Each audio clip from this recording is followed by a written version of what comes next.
All right. Camera's on. We're rolling, brother. Indeed. What's up, Jordan, man? It's been a long time. It has been, We're trying man. to get this together forever. We have been since about honestly, like since before COVID. I feel like we've been trying to get this podcast together, so it's finally good to have it happen and really dive into the bizarre world of our fucking conversations that we have. Yeah, whatever, dude. And we're going to be wide open tonight. I don't care what we talk about. I mean, normally, somebody like you, we talk about nothing but music or whatever, but it's like you said, it's a weird time right now. So I am far beyond just music, so I'm about down. anything and everything. But music would definitely be a part of it, for sure. Yeah, I hope. Oh yeah, definitely. Let's start with that then. Is there anything First you though, want? let me start because I haven't had anything to drink yet. So, I've had something to drink before I got here. Just left Kite Hill Brewing Company out in Clemson, which is fantastic. I know you don't drink beer, but if you have any beer drinker friends, I would highly recommend. What are you doing? Oh, Hiding the logo for product placement. Dude. I don't monetize this So we thing don't anyway, get copyrighted. So they can't take any money from me. They can't do shit to me, man. I put copyrighted music on there all the time, and all it does, YouTube would just tell me, hey, we think we've got a copyright claim here. You can't monetize this podcast. I mean, that's all it And tells that's me. all it does. And it lets me keep the music on there. So. Okay, well that's really Yeah, it's cool. not that Shout out to big of a deal. YouTube because I remember back in the day.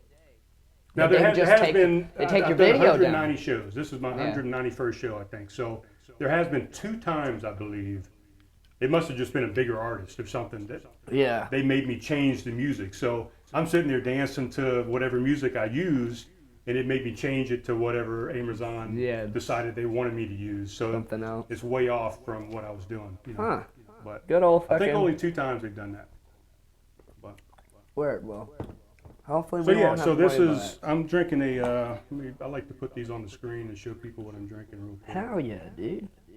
So I'm drinking a Sweetwater Hazy IPA from Sweetwater Brewing Company out of Atlanta, Georgia. Yeah, I was about to say, Sweetwater. I'm pretty sure that's like within the area. I thought it was South Carolina, but I didn't know it was Atlanta. Sweetwater? Yeah. Yeah, it's Atlanta.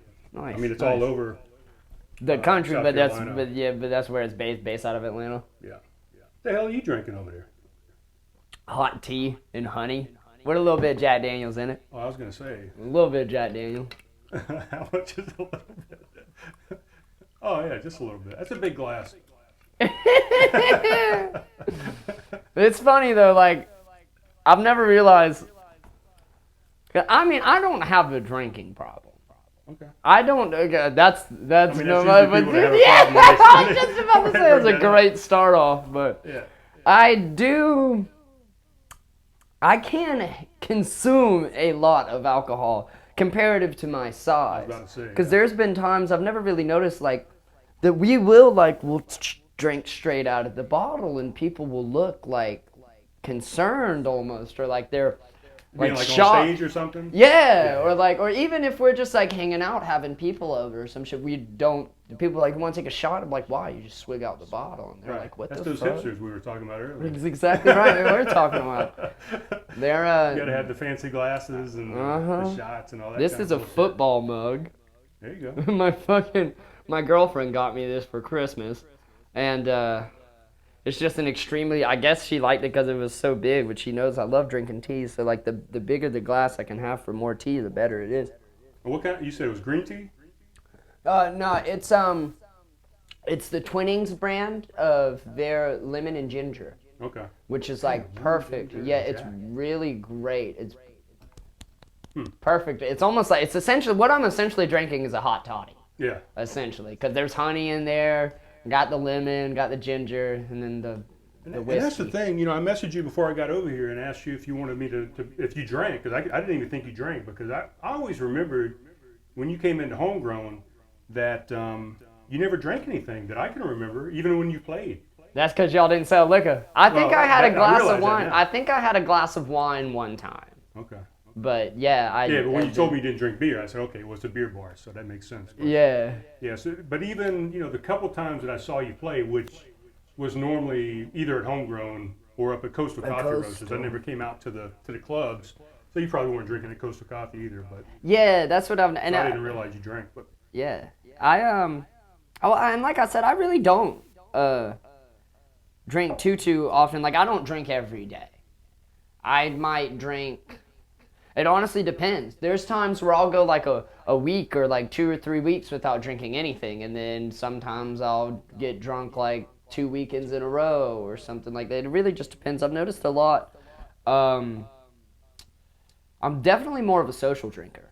Definitely, like if there's a happening scene going on, or if it's like at a big show, and I got done playing, and the show's going well, then I'll normally have a few more drinks than what I'd normally do after a show. But while I'm playing, I usually only have about a drink or two, sometimes 3, but really only 1 or 2. Really, usually I get 2, because 2 is enough to keep my throat warmed up with the alcohol. Because I always have water and shit on stage, but the whiskey helps just kind of keep that throat loose. Was it Van Halen that was a big Jack drinker on stage? A lot of them, yeah. Motley Crue. I remember seeing Michael Anthony drinking a lot of it. You know, it's funny you say that. They put sweet tea in those motherfuckers. That's not really? Jack Daniels they're drinking, no. Motley Crue actually had Jack Daniels in theirs. There's a video on YouTube from them on tour. I guess it's the Girls tour. It's from like 87 or 88, and they're having like a drinking contest. And Vince Neil cracks open a bottle of Jack and like takes a gulp, and then Nikki Sixx like falls out on stage, and then he like revives him with the Jack Daniels, and then they give it to Tommy Lee, and Tommy Lee's like got it tilted up, and he's still playing the drums and everything, and it's fucking amazing. And it's like it's just crazy to think about like how they were still able to function after chugging pretty much an entire bottle of Jack Daniels within about a 5-minute period. Yeah, I couldn't do it. I guess it was the 80s, though. They were built for it, huh? I guess so. Different metabolism, different diets, I guess. I don't know. Speaking of diets, I had one question I had to ask you. I got a couple questions that some of the fans out there wanted to know, and I just looked over and saw the 5 Guys hat here. So I know Paul Pietrafesso of the Paul Stone Project. I fucking love Paul Stone. Wanted to know if you like 5 Guys fries or Chick-fil-A fries better, and I think they're 2 totally different things. I don't even know. They are 2 one's totally a waffle different. fry and one's a regular fry. They are 2 totally You want to know different what your favorite things. was between those 2, I guess. Well, we're all over the place already. I know, right? And it's all. What's great is that you'll notice these subjects will segue in and out. The way that I conversate is almost like that of a Quentin Tarantino movie. There is no linear conversation. It all comes back in and forth like a cycle almost. I like it. But I personally would have to say now, and this is no home team bias or anything like that, but I personally do enjoy 5 Guys fries more than the Chick-fil-A fries, simply because I'm making them motherfucking 5 Guys fries. Okay. So they're always going to be good. Yeah. It depends on what time you go to 5 Guys. If someone doesn't know how to properly make the 5 Guys fry, it's going to be a terrible fucking French so not the time. So as it far as the time of day, but who's it making depends, yeah. It's good. More often because they're than always not, fresh, right? 5 Guys. yeah, That's they're the thing. always Yeah. fresh. But some people don't. You think it'd be easy to cook French fries, but as Thomas Paine once said, common sense is not so common, so you can't put it past everybody to know how to cook the French fries. Right. But I definitely will say 5 Guys Okay. over Chick-fil-A. I would probably have to agree with you. 5 Guys. I'd go 5 Guys as well. Super expensive, but totally worth it. Yeah. Totally worth it. And they're open on Sundays, you know. That's right, and Chick-fil-A really is, with the way we're going in the world, in such a heathen society, you know, Chick-fil-A is really missing out on that business day of Sunday. Yeah, I heard something one day that they lose like $1 billion every Sunday or something, just not being open on Sundays. Yeah, But then somebody was explaining to me, or trying to explain to me, well, they make so much everybody fucking knows money. that they're not open on Sundays, so they get a lot of business on Saturday and Mondays. Because they know. So they get extra on either side of that to maybe make up for it. But still, if they would just open up 7 fucking days a week, man, they'd be banking. It'd almost be strange to think about going to Chick-fil-A on a Sunday. Oh, I'm waiting for the day. It's gonna happen. It's gonna happen. Hell eventually. yeah, dude. It's fucking Or either awesome. they're gonna go out of business, one of the two. But I know, right? It's all they're the lifestyle necessarily that they adhere to or promote is almost kind of falling out of favor. yeah. My older son worked for him in Flagstaff, Arizona, when he was going to college up there. Oh, really? My He girlfriend Chick-fil-A. worked for Chick-fil-A forever. She worked all throughout high school. She worked at Chick-fil-A. Yeah, he did it for quite a while, but then he just he couldn't take it. You know, the It's meetings too that they would have and the prayers and all this stuff. He just wasn't into it, so had to duck out. Understandable. Went to some Mexican restaurant. But, Nice. so we totally got sidetracked. I think Yeah, we we were going to did. start off. We were With about to something start about talking about music. music, yeah, but Yeah. then we went down a rabbit hole and we went somewhere that we didn't know we were gonna go. But that's good. We got some good information Back, about French exactly. fries. I know, right? Who would have known that your musician is a French fry connoisseur? Right. Do you mind if I spark this? No, go ahead. You Sweet, can smoke sweet. cigarettes all day long on the show, man. Okay. Left-handed cigarettes. That's right. Yeah, Unfiltered. sure. Uh-huh. So what do you want to ask me about music? Because I want you to ask me questions. Oh, I'm going to ask you questions, yeah. So I guess the first thing I would want to know is, you know, I've seen a bunch of your Facebook posts and Instagrams and stuff. You were kind of a nerdy kid, it seems like, right? I mean, Yeah. is that fair to say? That's fairly fair to say. I mean, it seems like you were maybe playing a trumpet or something in school, or Yeah, I clarinet or was, something. I was playing fucking... I mean, I'm just taking a guess. Well, I only did it for 1 year. In middle school, I played trombone, and I hated it. I loved the sound. I loved the sound it made. But when I was in middle school, I was like 4'9", so the trombone was about as big as I was. Yeah. And it got. I didn't have the best musical instructor either, and I really feel like What grade was this? this was 6th grade, Okay. and I feel like And you were. I'm sorry, I'm interrupting, but No, you're good. Did you choose to be in band, or was this something you had to take? I chose to be in Okay, band. so you chose it. But I really feel like the relationship I have with the instructor, we kind of fell out of favor with each other, and I really feel like it ruined the entire experience for me. So much so that I dropped band class. Yeah. Like halfway through the year, I was like, "Fuck this shit." Just that and then first year. Yeah, just that first year. But I loved playing the trombone. But I just didn't like. I wanted to be just able to play, you know, and we had to do all these scales and all these warm-ups, and I didn't mind the warm-ups or whatever, but I really just wanted to be able to play the instrument, figure out the instrument so I could learn it, and that's not how it works in band class. So yeah, it but at didn't this point, work you out got to for me. realize that there was a rhyme and reason to it, right? Or Yeah, was- exactly. or- Of course, yeah, because Yeah. it's like the theory of it almost. You have to learn the theory of it in order to truly understand the instrument, because then you can apply the theory to the instrument and you can do more with it. But Yeah, hindsight's 20/20, isn't it is. it?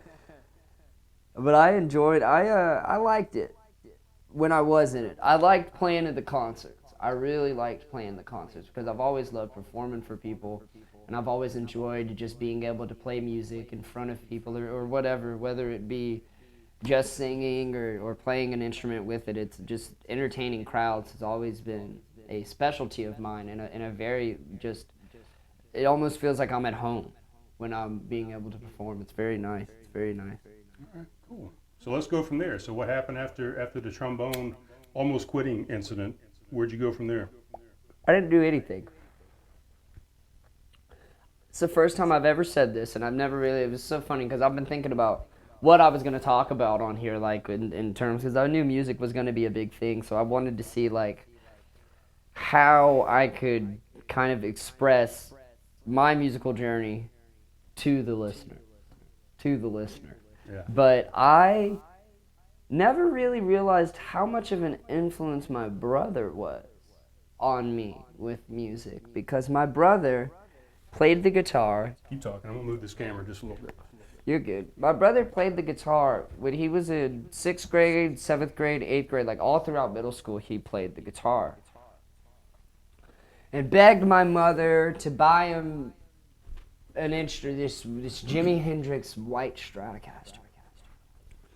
And my mom bought it for his birthday, and it was an amazing Stratocaster. It was like the white woods, like what Jimi Hendrix played at Woodstock. Yeah. And I loved that thing so much, and he would never let me play it.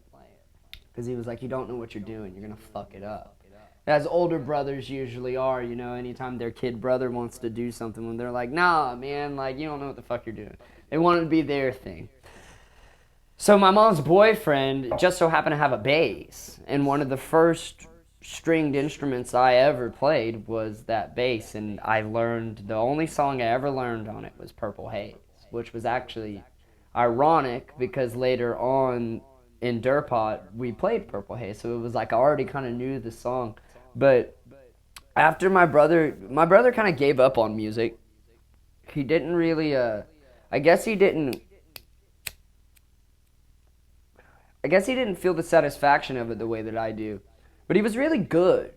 But he didn't really create a lot of his own stuff. He just played like songs that were already written. Or he would like do arpeggio exercises or scale exercises, but he wouldn't actually create and write his own songs. And how much older? He's a year and 3 months older than me. Okay. Yeah, so we're pretty quite close. a lot, right? I mean, yeah, we were like my brother and I shared a room until I was about 15 years old, so we very much so were always together up until really about he got into high school, and then he got his friends and all that. But he really was a big influence on me with music. We had the Beatles rock band, and that was a huge influence on me. And we also had Guitar Hero. I never realized how much those two video games really like educated me and excited me about rock, like rock music, not rock and roll, not like 50s rock, because I had already known about 50s rock through my grandfather, but real rock, that rock from the late 60s and the 70s up until the early 80s, like Van Halen, right before the hair metal took over, like and Ozzy and that stuff in the 80s, that stuff, it really...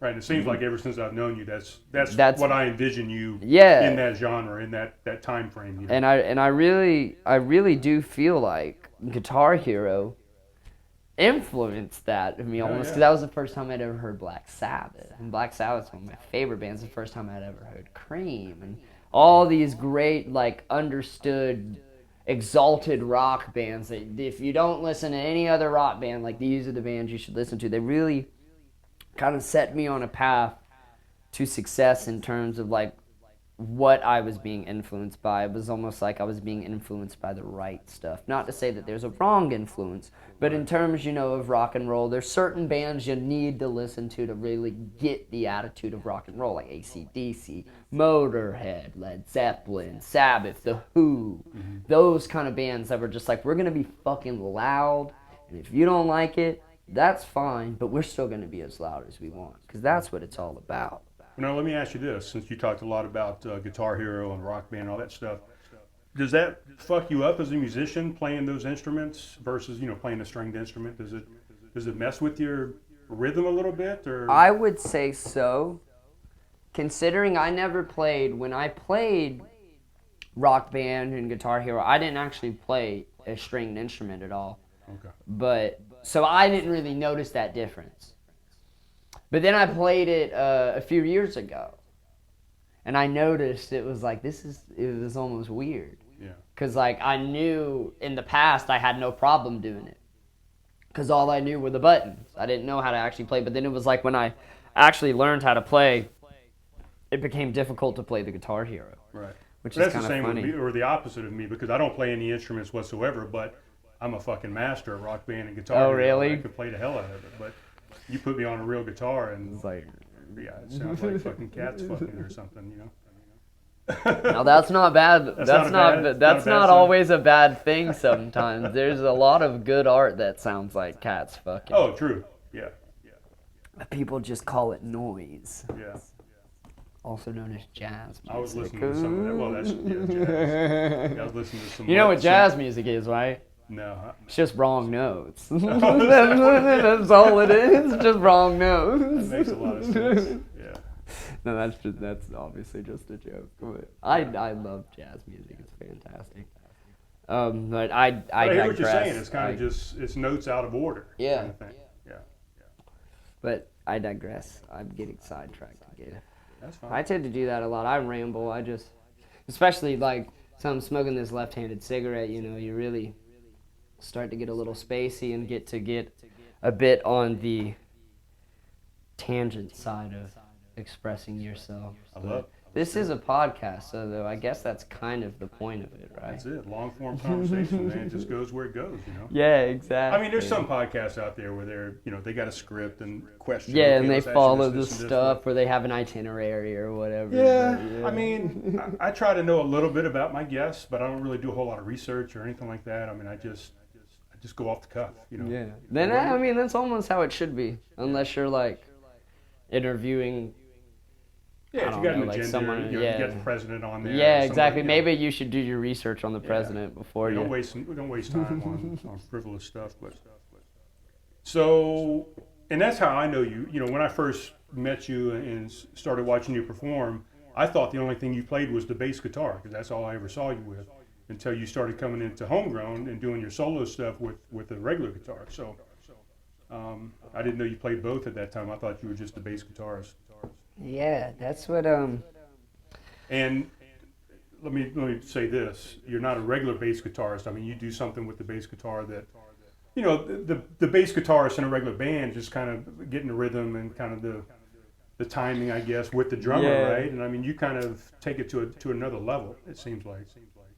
Do you model yourself after anybody? Do you have any famous bassists that you model yourself after? Yeah, it's just funny that you say that. Because I don't play bass anymore. You don't at all? I mean, I play it. I play it here, like at home. But I'm just the singer in my band now. Right, but in Dirtpot, you But were in Dirtpot, singer and I bass was the player. singer and the bass player, and it's really funny because I never wanted to be a bass player. No, I always wanted, like, when the way that I first envisioned Dirtpot was to be like Sabbath. And I was going to be Ozzy, and we were going to find someone that could play bass like Geezer Butler. So that's what you envisioned? Was it like a tribute band type thing? Well, no, not like a tribute band, but in the sense of the dynamic of the lineup. Like, I had no intentions of it being a 3-piece. Okay. I always wanted it to be a 4-piece because I always wanted to just be the singer. And if we could find a really good bass player that played like Geezer, then it'd have been cool. But then it like just so happened that I was the bass player that played like Geezer Butler. Because Geezer Butler and Jack Bruce. But Geezer Butler and Jack Bruce are almost a little bit of one and the same, because Jack Bruce is who greatly influenced Geezer Butler. Jack Bruce being the bassist of Cream. Okay. Geezer Butler, the bassist of Black Sabbath. Their playing is very, very, very similar to each other, because like Sabbath really took what Cream was doing with the sense of like hard blues rock, and they pushed it to that other level and really turned it into like heavy metal and stuff. But the only other bass player I could think about that like really inspired me, Les Claypool from Primus. Oh. I love Les Claypool.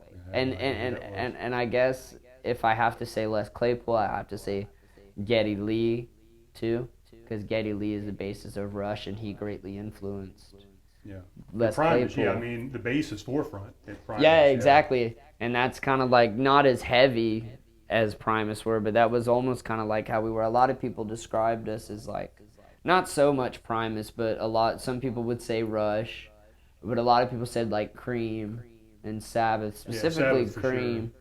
And To me, more Sabbath. But yeah, more Sabbath. But a lot of people said Cream in the sense of like us being the 3-piece and like me singing and playing the bass and sounding like Sabbath. Because like some of the heavy Cream music, like that stuff is what directly influenced Sabbath to make what they make. Okay. Particularly on the first record. Like by Paranoid and stuff, like they greatly established they're like this is heavy metal. This isn't just blues rock. But the first record in their early playing days, when they were just still a band in England, they were greatly influenced by Cream, among other people, but just blues rock in general. But the Geezer is one of my favorite bass players. He made me love the bass. I love the bass now. Yeah, well, It's fun. If you were gonna pick one, I mean, I know you're onto the guitar now, but if you're gonna pick one, do you still prefer bass more than guitar? And is it easier to play bass because it only has 4 strings versus Yes. 6 strings? Yes.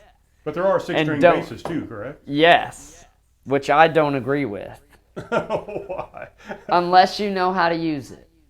Okay. Because the purpose of the 5-string bass, and we can include the 6-string bass, but the purpose of the 5-string bass was, it's not called a 5-string bass, it's called a multi-scale bass. And the purpose of having that 5th string on the bass is so that one note that you run out on when you go on a multi, like a scale run on a bass, like up from the top of the neck down to the bottom, Okay. you run out of the notes because there's no more frets. Yeah. But that 5th string lets you do it like up here and at a higher spot within the fretboard, so you can do the whole run. And that's what the purpose of the 5-string bass was. And then of course the 6-string bass and all that. But a lot of people don't play the 5 and 6-string bass like that. The majority of people that play 5 and 6-string basses play in like hardcore type bands or metalcore, like any core kind of bands, which I have a great respect and a slight affinity for. I don't listen to it at all, but I love going to a show of a hardcore band. But the only thing that I've noticed about their bass players playing the 5 and 6-string basses is that they kind of just, it's in some low tuning, so they can kind of just play it open because it's the bass. Yeah. And it's like, and they'll hit like, it'll be like 0, 0, 0. Like if I'm speaking tablature, it'll be 0, 0, 0, 1, 0, 0, 0, 0, 1. And it's like, that doesn't, it's just Right. So and that's kind cool. of a waste of the whole instrument, Like right? almost. Yeah. And I don't want to like say that to sound like a dick or like disrespect people that play hardcore music, because it's not what I'm trying to just do. your opinion. But yeah, like it's funny. It's funny because that's where heavy metal went. Right. That's what's heavy now, and they like people that play that kind of music think like Metallica isn't heavy metal. Like they'll say it's metal, but it's not. They don't think it's heavy, and I'm like, it's crazy because Sabbath is like the heaviest of all heavy. It's just they didn't need like. I mean, it's just not loud, but it's heavy. Yeah. I mean, I think people confuse the two, right? They think Almost. loud is heavy Or they think. or noise. Or that heavy is just like chugging. Yeah, like chugging on an open string, and like you said, like just making noise. Right. So we talked a little bit about your early days of trombone, kind of getting into some of your brother's instruments, and now we're talking, Durpot and beyond. But so, what did you start? What was your first band? What was your first real get together with other dudes or girls, and you started jamming together? Durpot. That was the first one, and it like I will always have like such a great love for that band, for what it was, And was it all original members the entire way through? Or did we y'all had have some different? We had a couple different drummers. Originally, it was because you know Brad, right? Mm-hmm. Yeah. Brad was the original drummer. Brad Gibbs. Yeah. Correct. Yes. Brad was the original drummer, and I bass, sang. Dylan played guitar, and Brad was in the band for a few months, and then he kind of went off on his own way to say, and we had to kick him out, and then Montez became the drummer. And Montez was the drummer for pretty much the whole time in the band, from like the end of 2017 on to the end of the band. Montez was the drummer. And we did a lot for what we could have done in Charleston, in the local scene. But I honestly feel like due to situations that happened between some of the members in their personal lives, they had to shift their responsibility away from the music. Yeah. And that's as understandable. Right? Exactly. And I get it. I mean, you see bands all the time with new members and different members and in and out. some of the members come back. Yeah.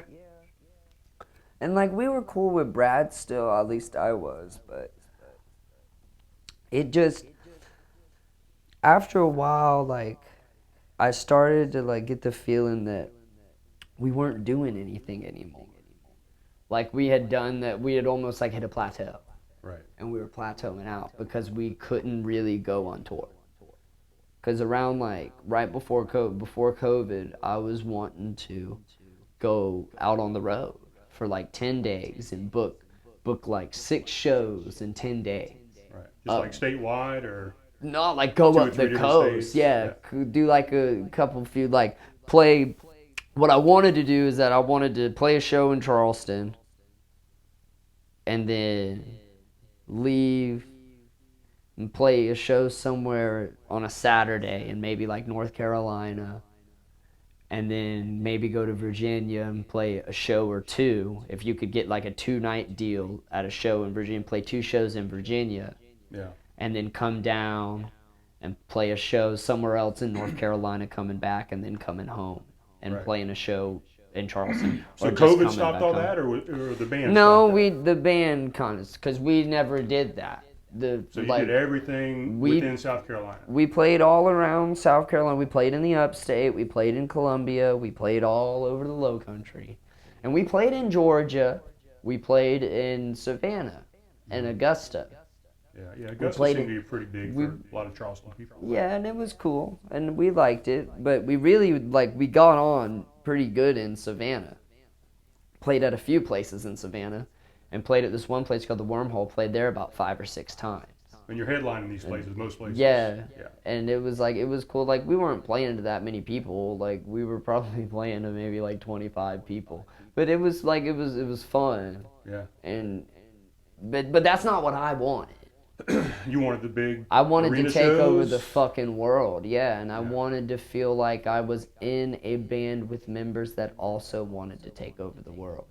And I feel like because of the situations that happened to them in life, in their own personal lives, I feel like they lost the vision to take over the world with rock and roll, because that's all I want to do is take music, for particularly rock and roll, because rock and roll needs to come back. I don't give a fuck what anybody says. Rock and roll ain't never gonna die. It's not gonna die. They made a song about it 60 years ago, and it still rings true. Rock and roll is here to stay, and it will never die. Because rock and roll is about one thing, and one thing only.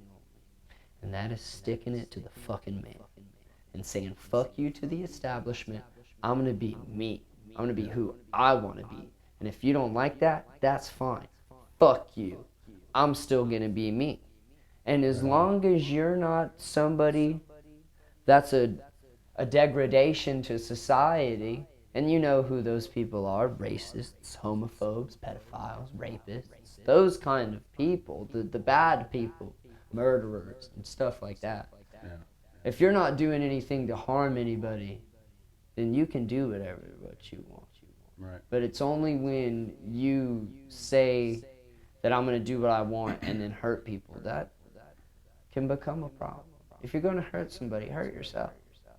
Because more often than not, if you're hurting someone else, it's because of how you feel inside. True. And you're projecting your insecurities or your angers onto other people because you don't want to deal with it yourself. And that's not very rock and roll at all. That's not. So diving back a little bit, so Dirtpot has a demise. I mean, what's I don't want to throw any of the band members under the bus. You don't have to talk about their dirty laundry or whatever. I'm not trying But to. was it monetary? I mean, these other members, was it relationships? No, Was it not it making was any money? not. Well, I mean, Just too time consuming. We never risk really- with the members. certain things happened. People had kids, Okay. and because of kids being had,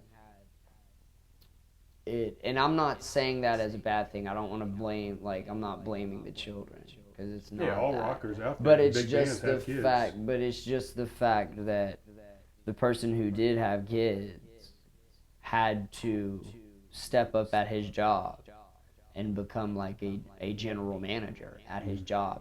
So we hardly, not gonna say never, but we hardly ever had time to practice. When we had a storage, we used to have a storage unit. And They're practicing. yeah. Yeah. And we used to practice in there. We were in there almost every night. All night. Practicing like 4 or 5 hours a night, 4 or 5 days a week. And after our storage unit went away, we like kept practicing. We would practice out in Cottageville where Montez lived. And Well, you could tell. I mean, you guys sounded tight. we were still practicing and shit, but then it was like, because Dylan's the one that had. Dylan's got 2 kids, and Dylan's like, his children are great. I love his kids. But Dylan had to step up and take more responsibilities at his job, and because of that, which is understandable, because I'm never going to tell you not to be a father to your children. Fuck this band. Right. But because of that, the band lost a lot of its time to really be together as a band. So, and we were still playing a lot of shows. Like, that's what was crazy about it. Like, we were still seeing each other pretty frequently. But it's just like, it seemed like when we were seeing each other, we were either just hanging out or we were playing the show. And we tried, like, we would practice the day before the show. Those were pretty much the only times that we practiced. Versus the 4, 5, 6. Yeah, days a week. exactly. So it just seemed like, from my perspective, that, like, I don't know, that we weren't practicing enough. You think that affected your shows? Yeah. For sure. Yeah. Because I feel like... Even though you guys had done so much practice before, yeah, and it's we still had just still... kind of degraded, or Yeah. degraded, not degraded. Yeah, but... Oh, absolutely. Because unless you're playing... Is it just the timing? I mean, what do you mean? It just wasn't as tight? Not as tight. Yeah. Not as tight because less dexterity within the fingers of being able to play your instrument. Because you're not... It's almost like a machine. Yeah, it's like a runner or something. The more... Like an old machine. Like an old fucking machine. Yeah. Something old that was built to last. If you used it more, it kept it in motion. Yeah. And it kept it lasting longer because it was being used. Right. You rest your rust is what they say. Exactly. And it's like, obviously you got to have rest days, but we went from practicing a very, more than half of the days of the week to less, a fraction of the days of the week, because we'd only practice maybe like 3 or 4 times a month, because we were playing 3 or 4 shows a month. Excuse me. So we just practice before, but I always wanted to practice more. Yeah. And I felt like I don't know, we're kind of slipping. So practice is definitely important in music. Most definitely. As well as, you only think it's important in like football and soccer and baseball and all this shit, but musicians got to practice too, right? Just like this podcast. Most when I don't definitely, do it, yeah, I exactly. I trip over myself. Yeah, and exactly. certain things, but where you can get, it's true though, but So here's another question. Just interrupt real quick. You talked about playing a bunch of shows, 3, 4 shows a week. Somebody had asked a question to ask you, what was your favorite place to play around Charleston? Burns Alley. Burns Alley. Burns Alley, hands I haven't down. been there. It's fantastic. What are you What doing makes July 8th? Probably going to Burns Alley. Come to Burns Alley because Silver Tongue Devils are playing at Burns Alley on July 8th. What makes We'll that? get to them momentarily. Yeah, we'll get there. We're working our way up to where you're at now. But so what makes Burns Alley the spot? I mean, what makes that so? I good to honestly you? have to say,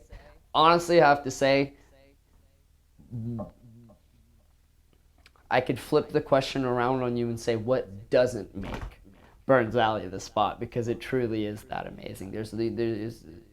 Unless I'm playing a fucking unless I'm playing a sold out show at the Music Farm, the Charleston Music Hall, or the North Charleston Coliseum, I do not want to play in Charleston, South Carolina if it is not at Burns Alley. Really? Other like than the Tin Roof. Poorhouse?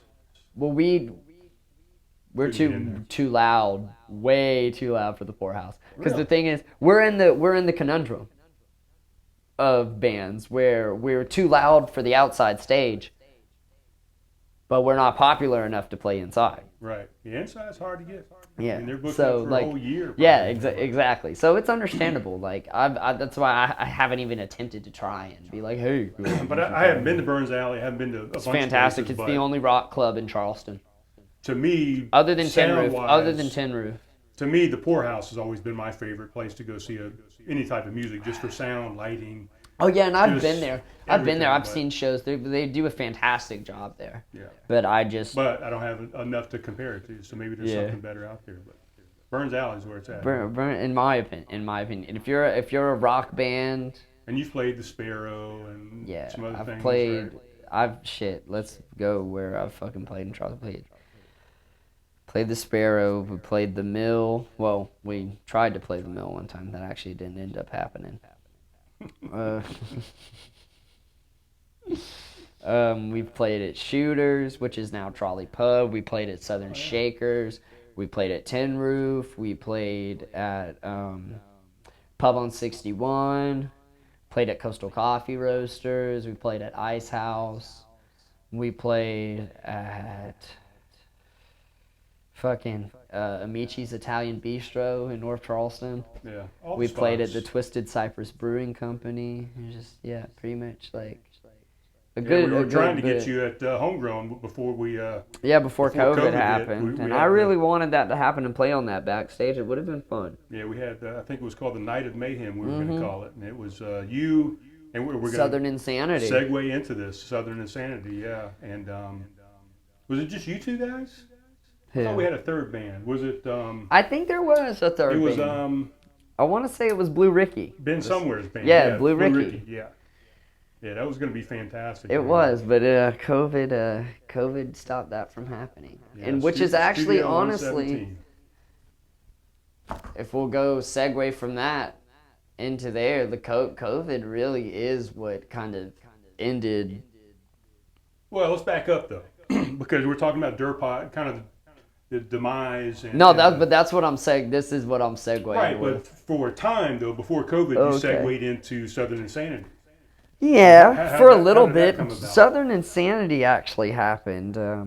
It was 'Cause right. I thought those guys were tight, man. I thought you guys We- sounded really good together. We were. Yeah. I would concur with that statement, Brian. Not that Durpot didn't sound good, but I No, thought Southern but Insanity it took it to a was- different level. Yeah, exactly. And Yeah. it was just something. It almost reinvigorated me with music and made me get hopeful about like playing in Charleston again. Because honestly, like Charleston, in the way that the scene is, a lot of people rip you the fuck off and will lie to your face and say that they've never ripped you off before a day in their life, and they've ripped you off countless fucking times. You don't know how many times. I'm not going to say any names. I'm not going to say any locations. I really fucking should to warn people, but I'm not trying to cause a controversy. So we won't say so we won't do that. Dude, this is But the place to do it if you you want don't to do know it. how many fucking times when Dirt Pop was first starting, and even when we were playing shows, like it really happened in Somerville at Coastal That's why Fleming And- used to call it Bummerville. and and at Shooters. We'd get ripped off at Shooters all the fucking time. Ripped off, meaning they just didn't pay you or something? They Or- would tell us either that or they would not give us what they told us they were going to. Okay. Or if they And would they say you did, didn't bring enough people in, or Yep. make some excuse? or Or they something? would, they'd say some bullshit like that. But I would watch them at the end of the night, like, I saw them standing at the bar, like, counting the money. Like, Yeah. don't. Well, let's sidetrack real quick here. So, how do you feel about that? Because a lot of people will say, like, yeah, you didn't bring enough people in. Is it your job to bring people into their bar to come see No, you? it's not. That And seems that's to what be the- people don't understand. That is a very businessman mentality about entertainment that is simply not true. So if you think that you are wrong, I'm Right. sorry, but you are, be there because to this is entertain the the people fact that of the are already there. motherfucking yes. Yeah. It's my job to keep your people here, There you go. not bring them. Because if my band is good, they're going to be dancing. Mm-hmm. They're going to be moving. And if they're going to be dancing and they're going to be moving, they're going to be getting sweaty. And if they're getting sweaty, that means they're going to go to your bar and they're going to buy more drinks than they normally would because this band is kicking their fucking ass. Yeah. And that's what it's about. Not And that's why I say Burns Alley is my favorite place to play in Charleston. Because Burns Alley always had a crowd. It's right off of King Street. Do you know where the Five Guys is on King Street? Mm-hmm. It's right, that alley right there. Yeah. Walk down that alley. It's right there on the right. Okay. And you walk right in, and it's a two-story thing. It's got a bottom floor. It's got a little mini stage. Stage isn't big at all. It's probably from the desk to the wall in that corner, like just that back corner from behind you. That's all you got. But it's always got a crowd. It's always got a very diverse crowd because it's, again, right off of King Street, right in the bar district. Or like right at the end of the bar district before you get into the shopping district. Right, that's kind of Upper King, right? Yeah, exactly. And it's crazy because there's been nights where we've made $1,000 in a night off the door, because of so many. That's 200 people. Right. That you've got in a place. We're still talking Burns Alley. Yeah. So they would give you a set amount, plus they give you a percentage of the door, or how? No, how'd that work? your amount was the door. Okay, so the door was. The door was what you got, but Jimmy always made sure that unless you were doing him a favor, they would match the door. Or you'd something? get at least get 100 a man. At least get 100 a man. More often than not, it was always at least about 100 a man or the door, whichever was greater. Yeah, thing? essentially. But it was. I can count on my hand how many times I played at Burns Alley to make money that wasn't like an already set agreed price as a favor or to play free as a favor. There's only been about one time that I did not make 100 a man. Yeah. And even still, I made 100 a man. Right. Like we made like $305. But at Burns Alley, like Dirt Pot used to always make anywhere between, on a normal night, we'd make probably about $450, $475. Right. On a good night, we'd make like $600-700, and which was a lot for us. And we were like, and Southern Insanity played there as well, Burns Alley. No, never happened. That's I can't remember. Was that a 3-piece as well? That was a 3-piece. I sang and played bass on that as well.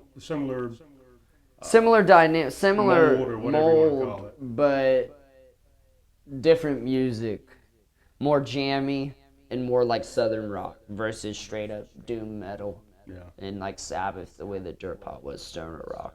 Now, which did you prefer out of those two bands? If you had to pick one or the other. Southern Insanity, Yeah. without a doubt. Tristan's just a bitch. Yeah.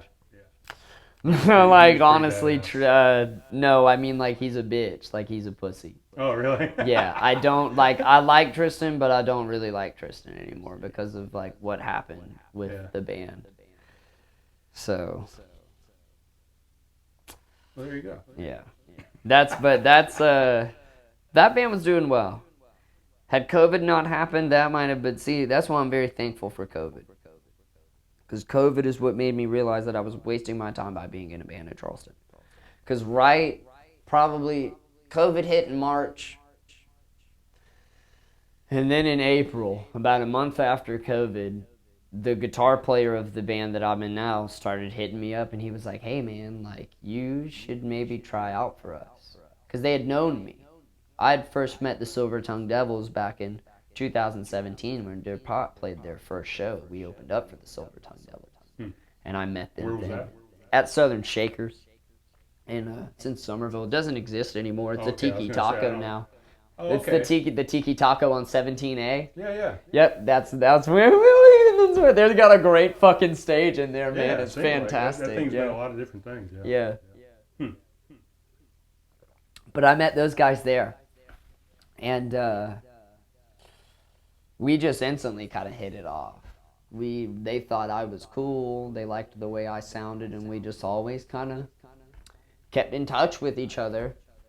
And they'd come to play in Charleston. I'd go to their shows. Like Dirt Pot played a couple more shows opening up for them. And they brought us up one time to the upstate to play with them at this record store that they always played at. And it was really fun. And we partied with him afterwards. And so we always were kind of like, I was always kind of cool with him. And then Michael, the guitar player, started talking to me about wanting to be the lead singer. And then just kind of took a while. I still wanted to try with Durpot. But then with COVID happening at the time that I'm like getting this information about wanting to try out for the band, starting to think like this is my like, I've been thinking about leaving this band anyway. Just might get out of jail free card. Yeah, almost like I've got an opportunity to join a better band or whatever. And Dylan and Montez and I didn't see each other for about 2 months when COVID first started. And one day, like, something was happening, we were trying to practice or something, and my car ended up, like, dying on me and, like, fucking up. Like, and I didn't have a car anymore. And so, like, we didn't get the practice, and we got in, like, a big fight about some shit. I don't even know what we got in a fight about. But I remember during the fight, I, like, told them, I was like, y'all need to, like, we need to do something. Or I'm leaving the fucking band, dude, because the Silver Tongue Devils want me to be their singer. So, like, I've got this opportunity waiting for me. So, like, if y'all aren't trying to, like, do what I want to do, there's no point to be together. And I stayed, and I knew then that I was like, I gotta go. And by January of the next year, I was auditioning for Silver Tongue Devils, and I was, like, staying up at their house and singing almost every day with them, like when we were practicing every day, like how my old band, like how Durpot used to, and it was just really cool. And that's when I knew, I was like, this band isn't it anymore. Yeah. So it just kind of brought you back around to Yeah, what almost. your initial love was of music and a band. And just because all I ever wanted to do was sing and perform. So now you're just the lead singer. I mean, Yeah. like you say, you don't play an instrument in the band anymore? Mm-mm. Okay. Which kind of thing, I can't even believe I didn't tell you about this. Speaking about music, I didn't really think about this because it wasn't a musical instrument, but I have always been a performer. There was, when I was in middle school, in 7th grade, I was in the talent show. Uh-huh. And I fucking... You were rapping or something? No, I was fucking Michael Jackson, dude. Oh, really? Yeah, Michael Jackson had just died. It was, Michael Jackson died in 2009 in the summer. And that following year, going into, like, 7th grade, everyone was in, like, Michael Jackson. Everybody was in love with Michael Jackson again. And everybody loved Michael Jackson. Yeah. And, for the talent show that year, I fucking sang and danced to Dancing Machine by the Jackson 5.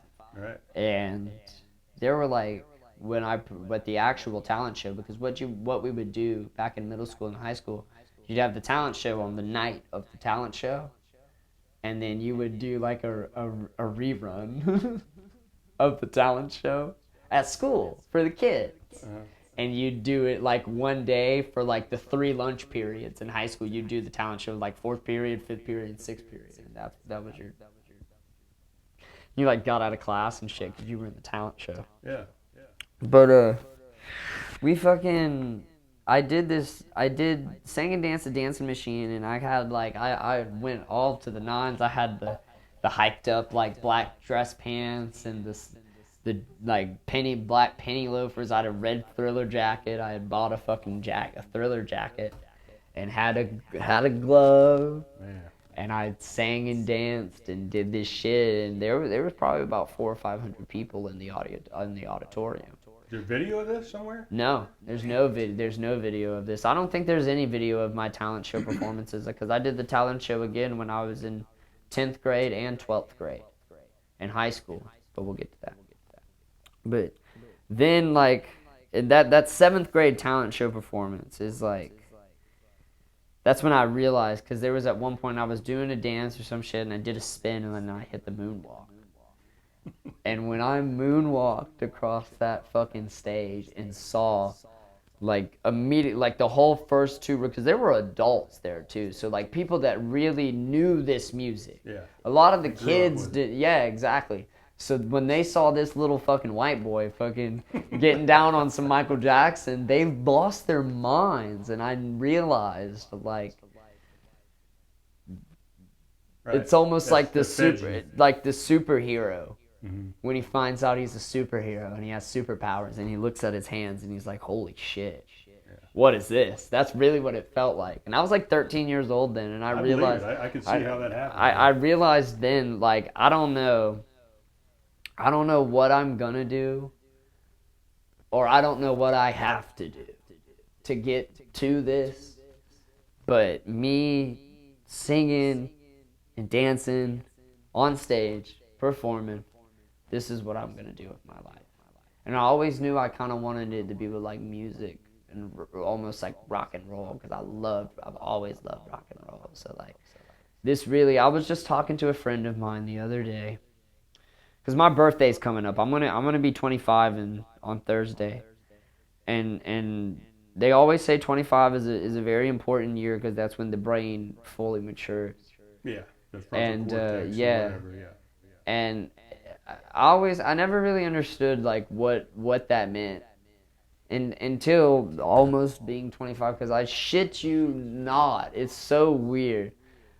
Since, like, Thanksgiving, and really since, like, a little bit before, since the fall of this past year, I've really felt like a change in my brain almost.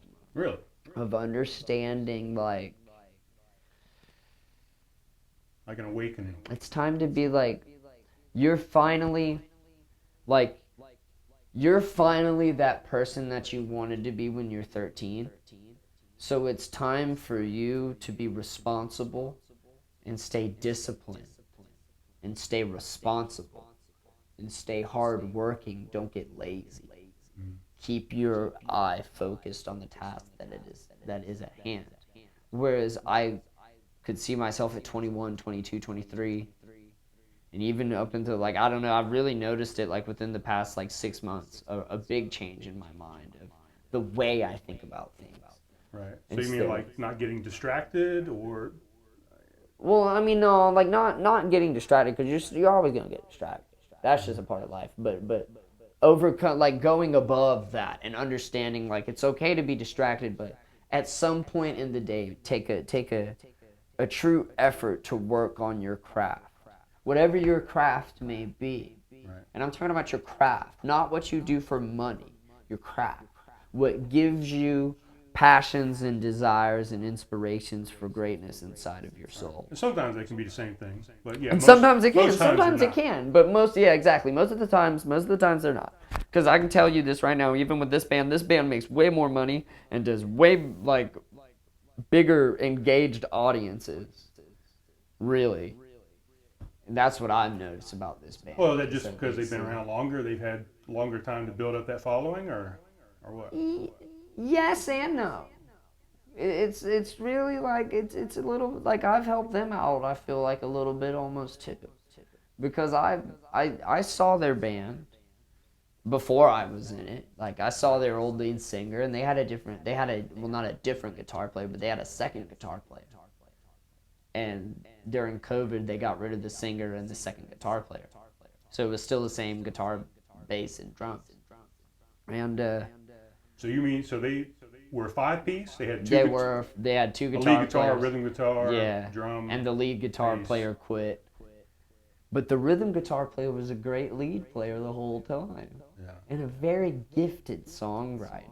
That's why, like, really, I say you gotta come to the show July 8th, because, like, Yeah, I would have been there this past Friday if I didn't have something to do with it. I don't know how else to describe it to you because you'll understand it better than anybody, because you know Derpot, you know Southern Insanity, and the people that know where I came from, to see me, like, in this band and what this band, it's like a whole different thing. It really, like, it's fucking crazy. I really don't know how to describe it. It almost seems like it has manifested into its own thing, and it has become like an entity. And these guys were based out of Anderson? Is that where? They live in Seneca. Okay. Yeah. But it's Close just enough. yeah, close. It's like 30 minutes, 40 minutes from Yeah. there. But it's Michael. Michael's from Simpsonville, which is like right outside of Greenville. And then Jonas, who's the bass player, and Jesse, who's the drummer, they're brothers. And Jonas is like 5 or 6 years younger than Jesse, though, or maybe 4 if I'm that's not important. He's Now, so since you've been with these guys, you've only sang? I mean, do you ever bring Only out the sang. guitar or the bass at all and do some kind of jam session at the end of the night? With No, some different things? well, I just really within the past few months, You know, I've like Foo started Fighters, every now and to- then Dave Grohl will get back on the drums or something, you know. Yeah, but we don't. I don't. At practice, no. No. But when we're hanging out and we're doing our thing, like there's a lot of times I'll show Michael. I'll be like, "Yo, listen to this song I wrote." Mhm. And I've learned a lot from Michael as a songwriter. He's taught me a lot. Like I don't know. I really don't know how to describe it. Like Michael is he's really like a fucking musical genius. Like when it comes to song, like he gets it. He will play you a song and be like, "Hey, I just wrote this," and it will sound like some fucking shit on the fucking radio, and it's like, what? There's no way you wrote that, but you know we wrote it, so it's like, oh my god, it's Yeah. just. And these guys are all the same age as you, or? Jesse's a few years older than us, but Michael and I are the same age. Yeah, Michael and I are both 25.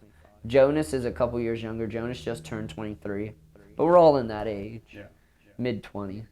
Yeah. And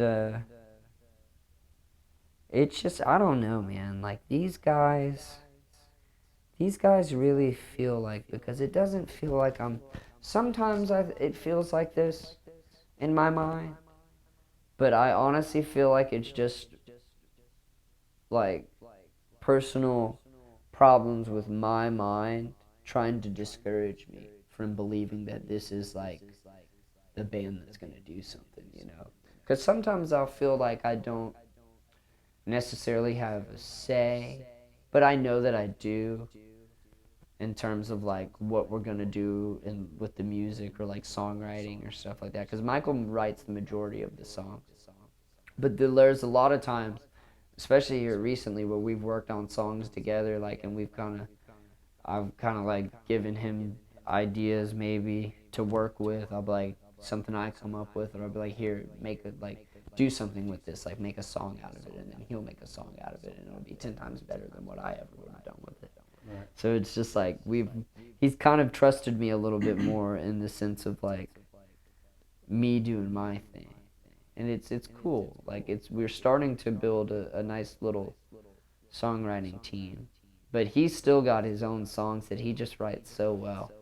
It's almost like you can't compete with it. It's amazing.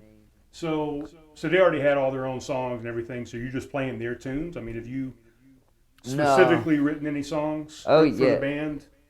Well, I get it. I know gave you him do an some- old. Like you said, Michael, you do some collaboration stuff with him, but Yeah, but more often than not, Michael writes the song. do you play any dirt pot? We have there's one Durpot song that we play, which is called, it's a song I wrote with them. It's one of our later songs. It's called Dragonfly, and it kind of sounds like I'll play it. It's like kind of like a Hendrixy sounding thing almost. Is that it? Yeah.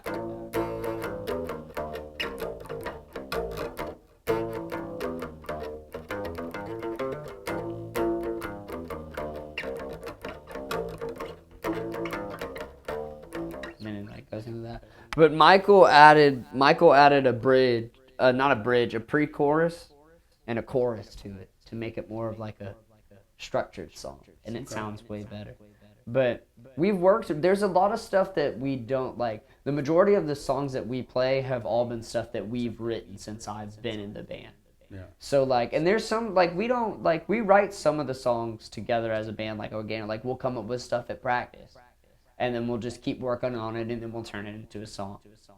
But more often than not, probably about 75% of the time, Michael will write a song like on his own. And it'll be like he writes it on the acoustic and he'll be like, this might be good for the band. Yeah. And then he'll show it to the band and then we'll work on it and we'll be like, oh, that's really good. And then that's what we do. He's just very gifted. He's a very gifted songwriter. And so when did you move up here? It'll be a year on the 17th. Okay, so COVID was pretty much still in full swing Yeah. for the most part. Not necessarily around here. Okay. So you guys were able to get out and actually do shows and Yeah, have a for live 2021. Oh yeah. We played our first show was May 22nd of 2021. We played at 134. Right by the sushi place. There's a club called Club 134 right there in downtown Anderson. Okay. That was the first show we played.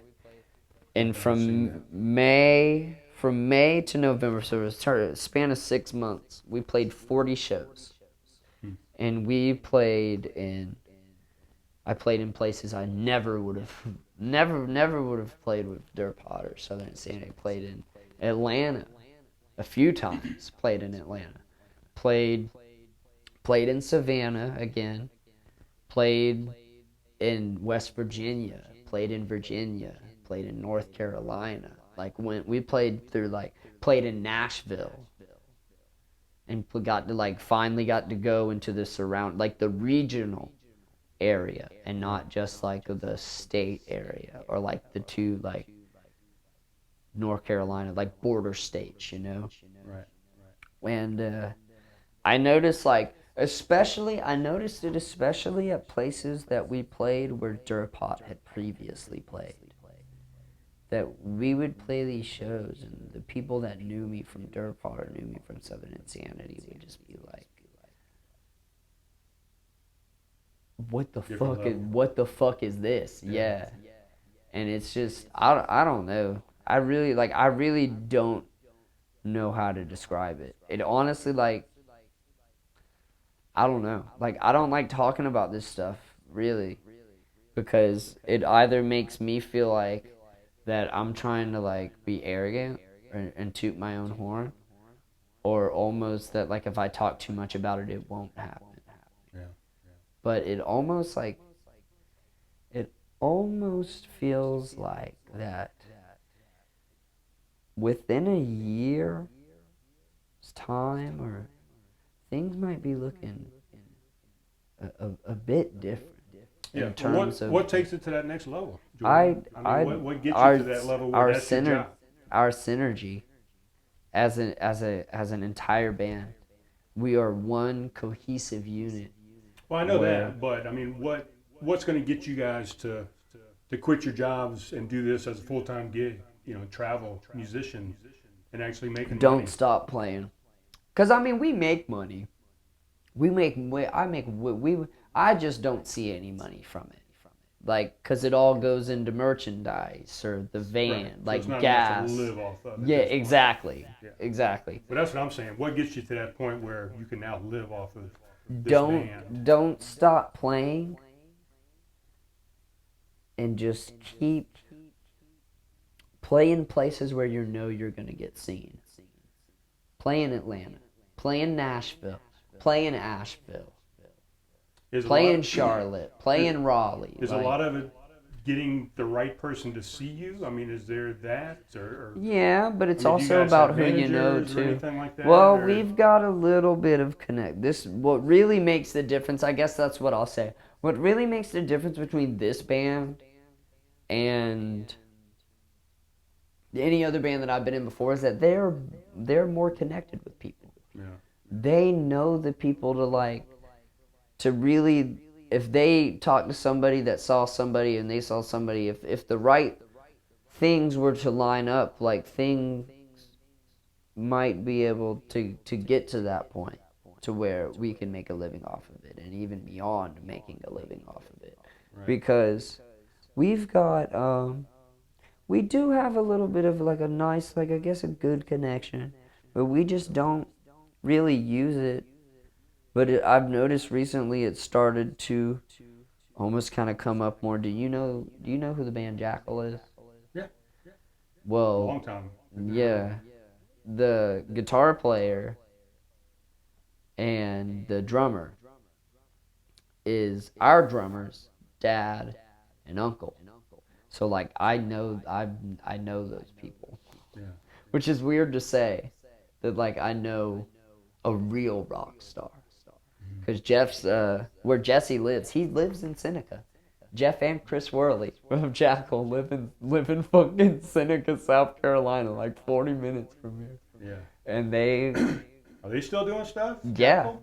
Yeah. Really? They still play. They play at Sturgis every year. Okay. Which is sense. they're big. Like they're not like the Rolling Stones or anything like that, you know.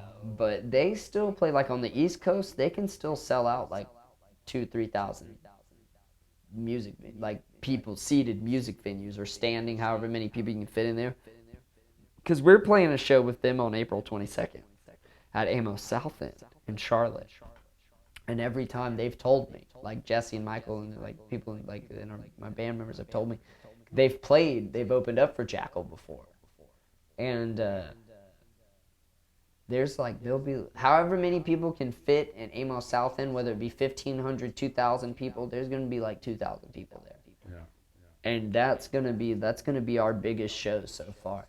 And really, like, the past few shows that we've been playing, like, the crowds have been getting bigger. We've been playing to, like, 200 or 300 people.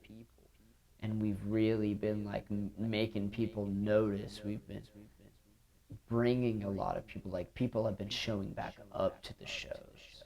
Specifically girls, too, which is, like, kind of important in a rock band. Yeah. In a rock band, in a sense, because it fucks with the other band. Yeah. It's not about having girls at our show. We love girls to love our music and stuff, but it almost psychs out another band, especially with dudes, a band of men. It gets in their head almost because more often than not, their band doesn't really like their band like wouldn't bring any girls or something like that. So like if they see another band and all these girls are like here to see the band, it kind of fucks with them. It's like, yo, who the fuck? It gives off that perception that they're like, these guys are like they're a whole different kind of band. They're like a rock. They're like a fucking rock. Yeah, when that's you always think been the of thing, the exactly groupies. like when you think of like a rock band, you're like that's what a rock band is. Yeah. And that's really the biggest difference with this band than any other band. We've got the look, like we have the sound, we have the energy on stage, and it's just It's funny you say that because that definitely has been a thing forever, right? I mean, with anybody, Jerry Lee Lewis, the Beatles, Elvis. I mean, it was always about the screaming girls out in losing the their crowd. minds, and that's why they called it devil's music, because they didn't want them girls shaking their hips to that music because it was promiscuous or whatever. It promoted sexuality and all these bad things that were bad things at the time. Right. But you know what? Something, them motherfuckers might have been right. Like they might have maybe known what they're talking about. But at the same time, you know, fuck it.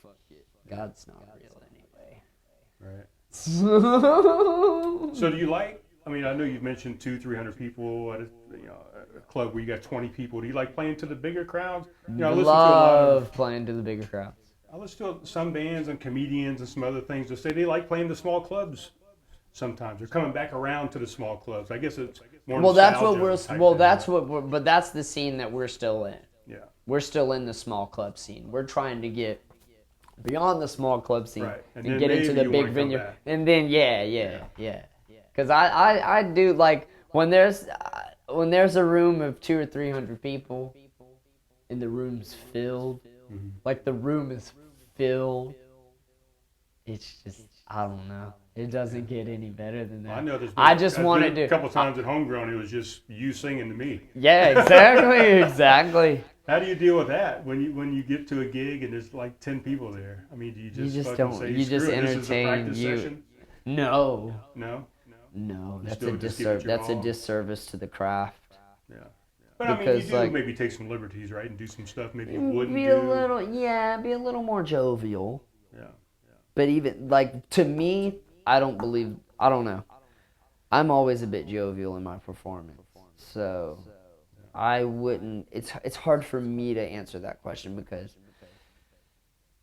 like, for example, I noticed the only thing that I kind of did differently was the one time that I did play to, like, Only You. I remember this. I actually did drink. I had, like, a bottle of wine. I had, like, 2 or 3 glasses of wine. Yeah. Because I knew, like, ain't nobody fucking here. I can drink a lot if I want to. And then actually, like, I'm pretty sure I ended up, like, 3 or 4 guys came in at one point, and they walked in when I was doing a cover of, I'm pretty sure I was playing "Breathe in the Air" by Pink Floyd, and they were just like, okay. And then they, like, had their beer, and then they, like, went on about their way. And I'm pretty sure those are the only people that I played for that night, other than you, man. Yeah, I think you're absolutely correct. But I love those moments. I do. Yeah. I can't speak for anybody else.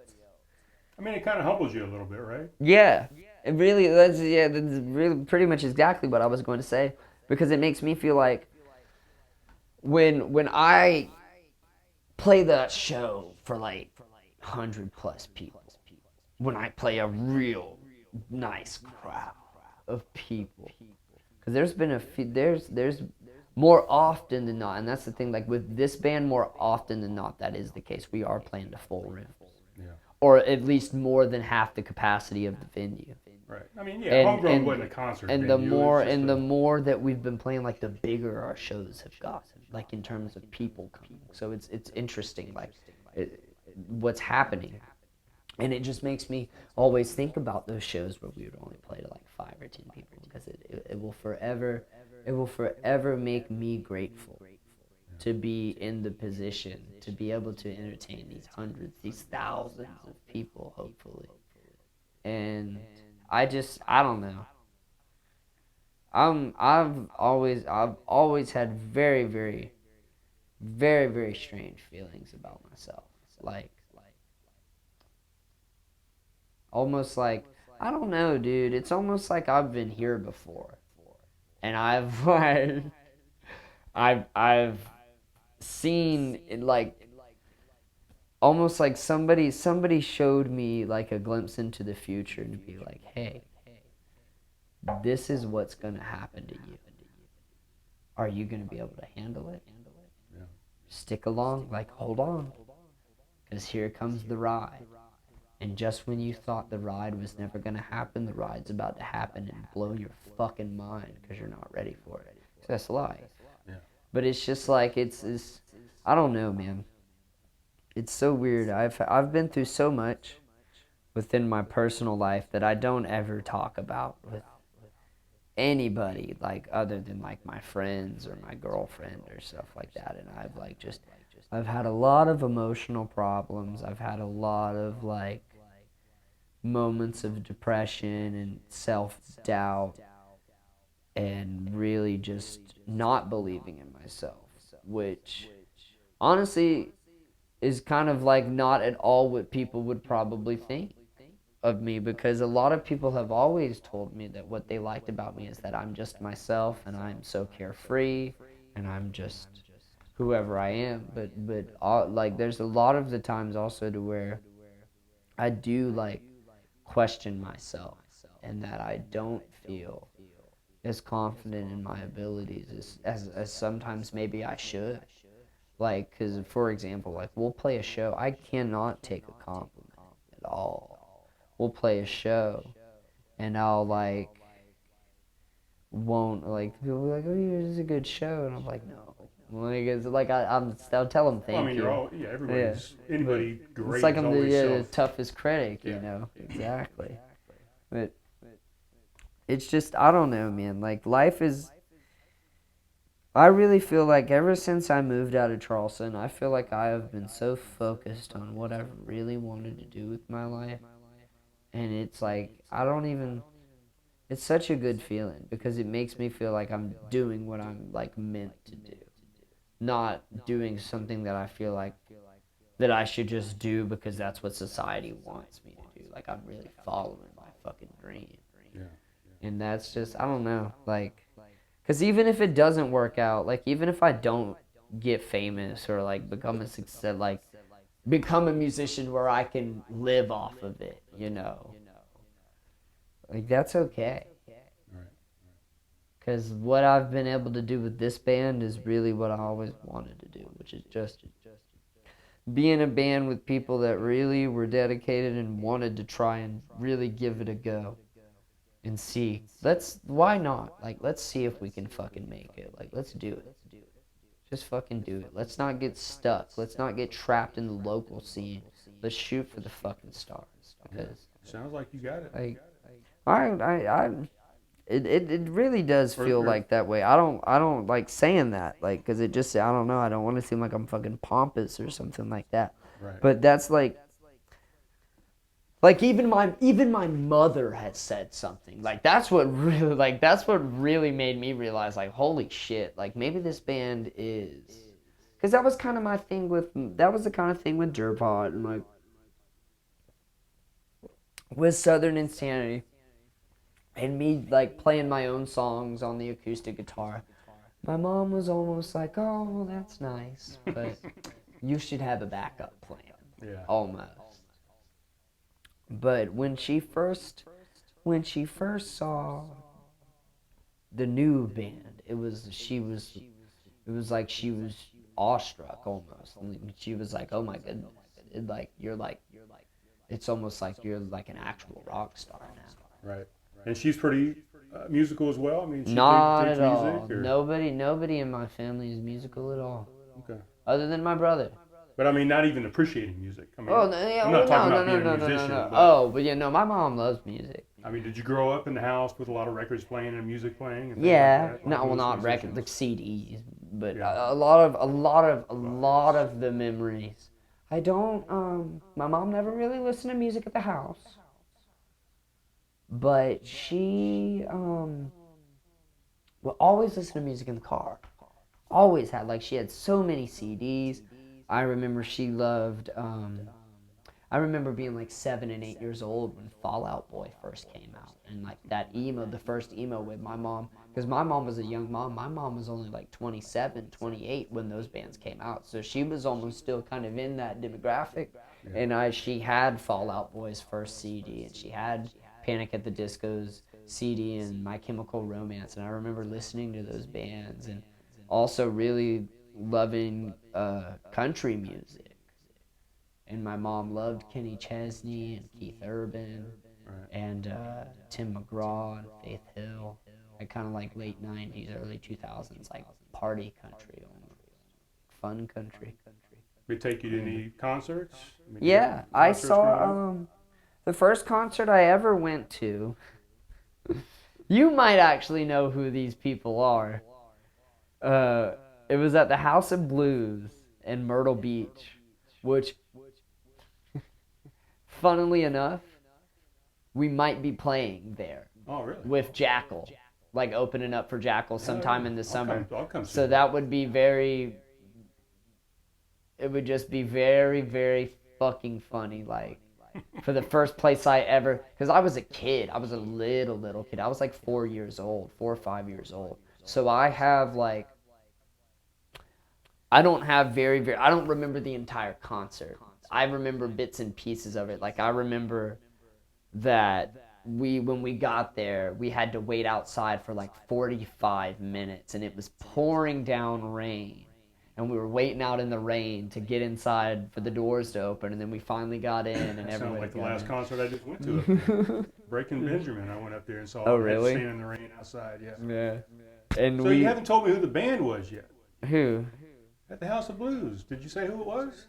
Oh, no, I didn't. It wasn't really a band. It was a pop group. It was Aaron Carter. Oh, I know Aaron Carter. And it was yeah. the A-Teens. Do you know who the A-Teens are? No, I don't know. They were a fucking... But Aaron Carter was with a boy band, right? That was his brother. Okay. That was Nick Carter. He was in the Oh, Backstreet okay. Boys. But Aaron Carter was the original Justin Bieber. Okay. He was like a fucking 12-year-old, 13-year-old pop star. that like came out with a few albums in the late 90s and the early from about 99 to 2001, 2002. Aaron Carter was unstoppable. Yeah. And he was like, I don't remember too much of that. he was top. He made a song with Shaquille O'Neal, bro. Like, it's called "How I Beat I'm Shaq." gonna look that up and listen to it on the way Yeah, back to my man, camper. it's terrible. It's very campy. It's very late '90s, early 2000s. So like, it's definitely dated, but it was fun at the time, and that was the first concert I remember. Well, that was the first concert I ever went to. But Yeah. it was I don't really remember much about the concert. I remember certain spots of watching Aaron Carter perform, like certain songs that I remember knowing at the time, and I remember hearing them and be like, "Oh, I know this song," but I don't remember the entire concert. Yeah. But it was fun from what I remember. Other than that, though, I do remember one time I was like 6 or 7. I went and saw an Elvis impersonator at the the Performing Arts Center in North Charleston. Nice. And other than that, just went to like country concerts. Saw Kenny Chesney a couple times. I remember this show pretty distinctly. This was when Kenny Chesney was like at the height of his powers, like 2003, 2004. And it was him, Gretchen Wilson, Keith Urban, and Uncle Kracker. Ooh, And it was like that was a pretty fucking fun show. Yeah. But other than that, I haven't really been to a lot of concerts. I've seen Hall & Oates. Yeah, Saw them that right back here. in like 20. Yeah, I got them right there. I saw them in 2017, and they were fucking fantastic. Oh, I bet they would be. Yeah. I've seen Hootie a lot. Seen Hootie about 3 or 4 Who times. hasn't if you live in South Carolina? Exactly. I've seen Zach Brown Band a few times, Yeah, and they're pretty cool. John Mayer was with them. Weirdly, this was back in like 2012, so John Mayer came out and like played his guitar, so I saw him live. That was cool. Seen Collective Soul It's a good band. from the 90s. Yeah, they opened up for Hootie and the Blowfish one time.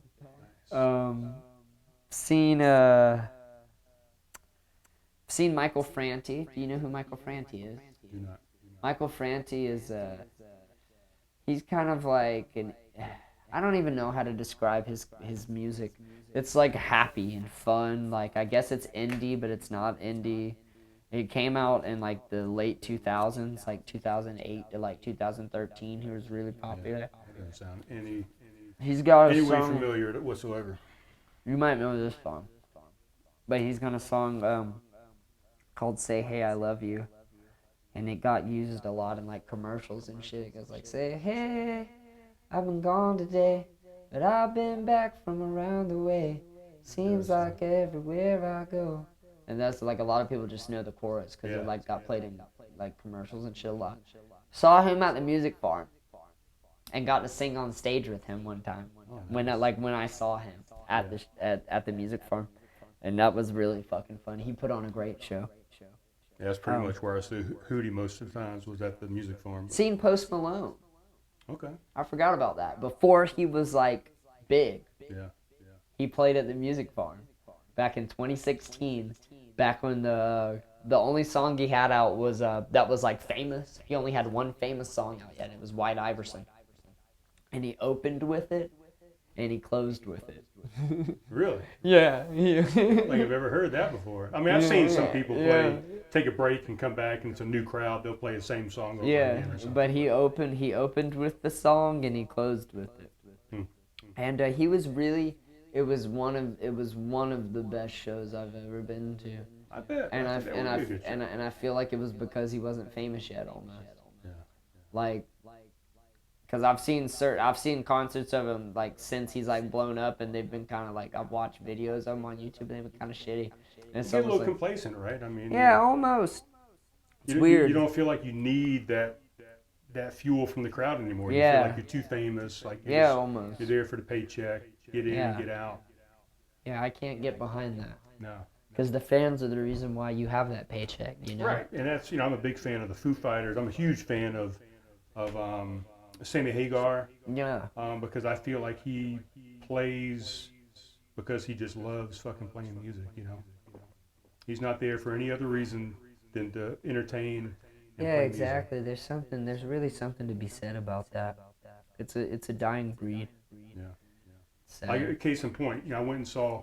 He's had many bands. Same Hagar, and he had a band, or he still has a band called Chickenfoot. They're kind of on hiatus right now, but they played at the Hard Rock Casino in Vegas when I was stationed out there. Oh, nice.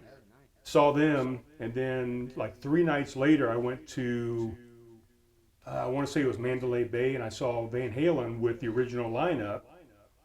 Sucked. I mean, Chickenfoot was hands down Yeah. so much better than the Van Halen, just because they wanted to be there, and you could tell Yeah. Van Halen was just they needed some money. Yeah, they or needed to some put the shit, original yeah. lineup together to get some cash or whatever. Uh-huh. And in and out on time. No extended sets or encores or anything. It was just go in Chickenfoot was and- there to entertain, man. Yeah, and that's what. And I was like, it really. That's what it's supposed to be. Like Yeah. it's gotta be about entertaining the fans and wanting to be there for the fans and feel like the fans can be connected with you while you're on stage. Yeah. That you've got to break beyond that fourth wall. Really got to let them in on the show and let them be a part of the madness, because if they are, then it only will further fuel the fire. Yeah. It's fantastic.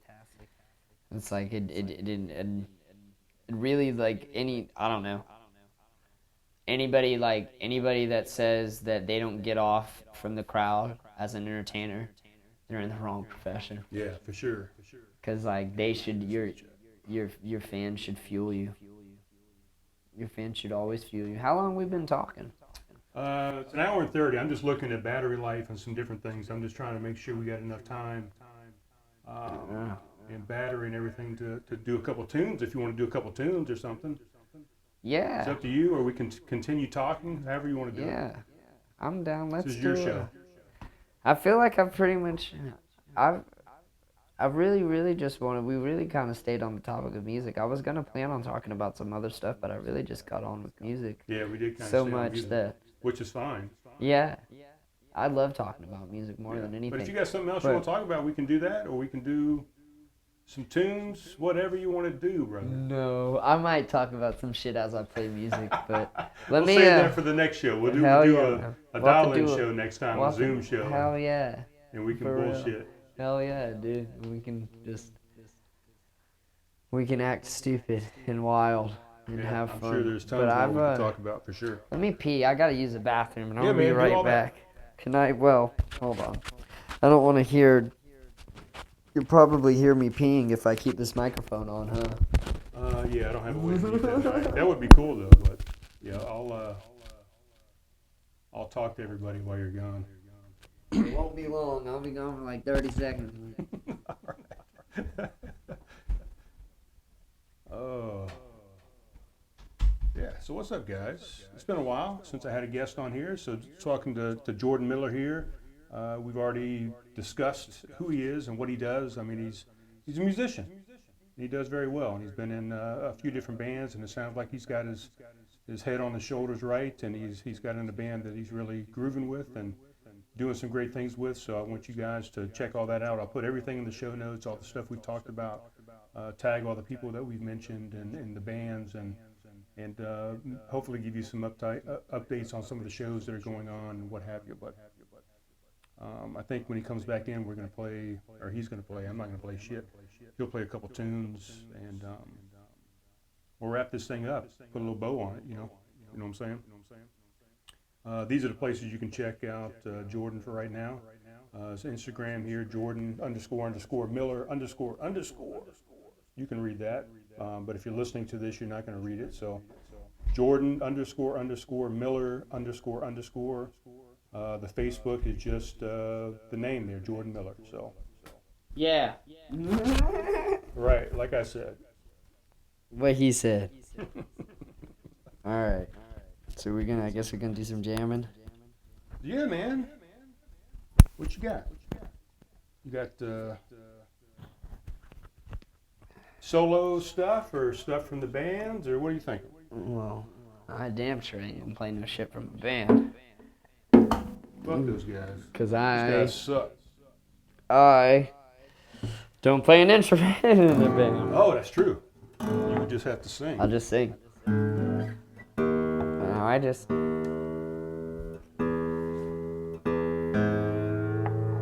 Oh, you got one of those stickers I can get? Silver Tongue Devil stickers? Yeah, they're I don't have one on me, Oh, okay. Well, but I'll get one next time I'm up this way. yeah, dude, we got T-shirts like that too. I'll get you one of my stickers then before I leave. I got one in the car, but Hell yeah.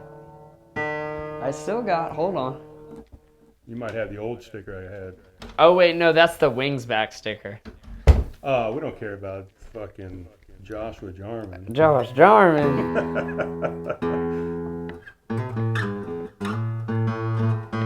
You ever record anything with Josh, by the way? I know he did some stuff with some recording, like a studio setup. I did one time. Derpot Oh. did. Speaking of that, somebody had asked, I think it was Perth wanted to know if you had an album coming out or anything, right? Oh yeah. I do remember. I'm pretty sure he did say that. We've Perth got Palmer we're talking about. by yeah, the way. fucking Perth. I love Perth, man. I was in a band with Perth too. Were you? Yeah, the Happy Sandman project, which is he's still a heard part of. I've never seen him with his band. I guess I've seen him play with other Happy- people all over the place. But What we were in with Happy was almost the closest. Like if Happy was a little less weird, they maybe could have done something. yeah. The closest thing that I could compare the Happy Sandman project when we were like, because Brad and I were in it. I played bass. Brad was the drummer. Happy was Happy, singer, and Perth played slide or Perth something. played slide. Yeah. And he did this beautiful like Robbie Krieger impersonation of being able to just go and like really, and it made it the way Happy sang to the bass line. Mhm. And it made it sound like some very weird like hipster door shit almost. It was very interesting. But Happy was happy. And that's all I can say, and it just didn't work out. But pretty sure Perth still is in that band. Huh. And Yeah, I've only seen him, like I said, with other bands like the Dan Riley. Yeah. Band and some different things. They're homegrown.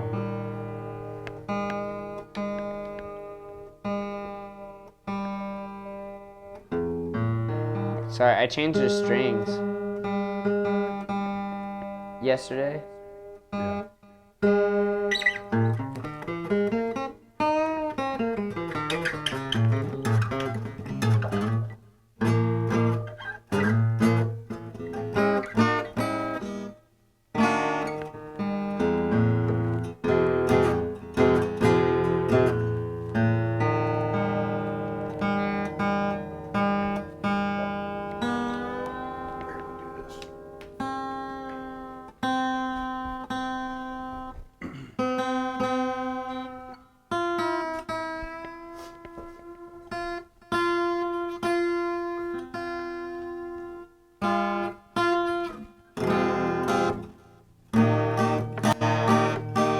All right, So these will be these are originals.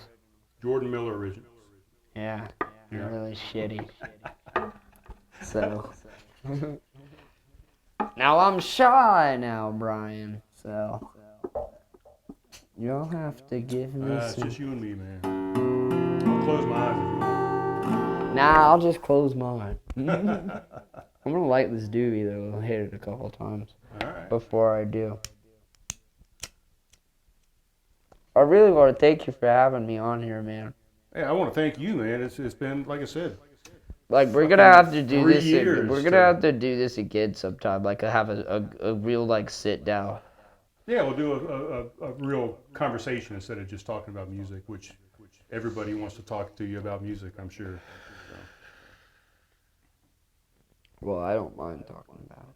Right. But yeah, but to I mean, really it's like a let's little- have it's kinda because I cliche. mean, yeah, because there's a lot of stuff like that I mean, if I had enough time, I'd sit down and like talk to you about all these books and shit that I have. But I really wanted to like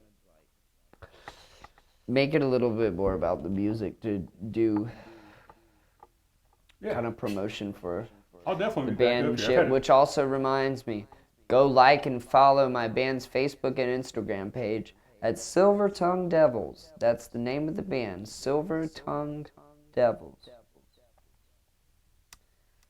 At .com? Silver Tongue. No, just at Silver Tongue Devils. Oh, for like Facebook, Instagram. Yeah, Facebook, Instagram. Okay, I got you. I'll put that in the show notes. Sweet. But yeah, I definitely will be coming back. I've had a great time these 2 weeks up here, man. Got Really? some friends in It Greenville. is really fun. Where'd you Got go? up here. Would you go like on Hartwell and shit? I camped. I mean, literally, I walked 150 yards. I'm right on the lake. Yeah, Lake Hartwell. Had a big bass fishing tournament there this past weekend. Oh, really? The Yeah, like Bassmaster Classic? Yeah, like the Super Bowl of bass fishing. Hell yeah, man. I heard about that. Did you go to the Chattooga River? No.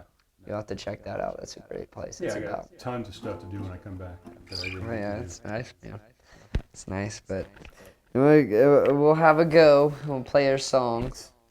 Am I fine with this microphone right here? Is it gonna affect anything in any way? You should be all right, man. I mean, we could. Here. Should I take it off? Yeah, let's just take it off and we'll set it up here on the. Sit here on the table and just Hell be yeah. kind of in front. I mean, it's a condenser mic. It's going to pick up everything anyway, but Oh, okay. I don't be too close to you. Oh, yeah. I'll tell you what, like I said we were going to do, let me stop this recording and restart it here.